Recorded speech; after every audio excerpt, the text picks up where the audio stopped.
Hi, I'm Robbie Picard, and this is Visit Fort McMurray. We covered Heritage Park, and we had so much good footage, we decided to turn it into 2 episodes. So this is episode 2 of Heritage Park, Visit Fort McMurray.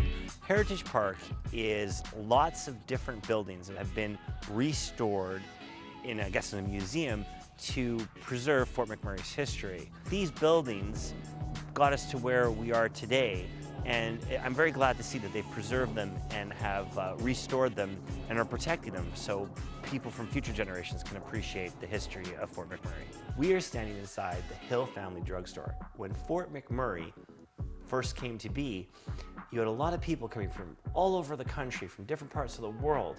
And if they got sick or their children got sick, they needed medicine to keep people healthy, safe, and going to build a community. I'm standing inside St. John the Baptist Catholic Mission. It's pretty nice to see how many different religions came to Fort McMurray and set up shop.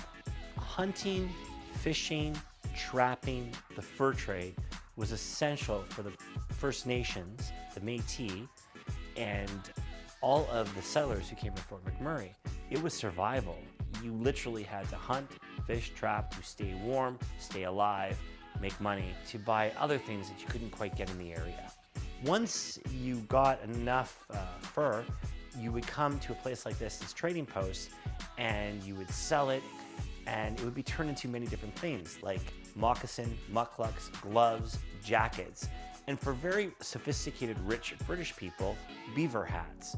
That was the most valuable. They would turn beaver pelt into a beaver hat, and a lot of what you wore showed your social status throughout the country. I'm standing inside the Royal Bank, which was one of the first banks in Fort McMurray. It was so important to get the bank set up, to get the commerce going, so businesses could start saving and spending and getting loans. Apparently the accommodations weren't that great, but the bank managers were forced to live inside the bank. The Fort McMurray Heritage Society built this barn a few years ago. It's sort of a replica of the first barns that were in Fort McMurray. Now, farming isn't that big of a thing up here, but it was essential in the early stages. They had to have places to get eggs, milk, meat, you name it, and they needed to build barns just like this. This is our Aboriginal wall, Eileen Lucas. She's a local lady here. We have our mucklucks, our hides and hands, and then our beautiful dream catchers. Thank you for watching Visit Fort McMurray. This episode covered Heritage Park. It is a beautiful place to bring your family and learn a little bit about the history of Fort McMurray and our region. Stay tuned for more episodes.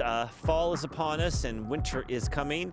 We are going to stay strong and shoot tons and tons of videos as much as we can all year long, no matter how cold it gets. Thank you for watching.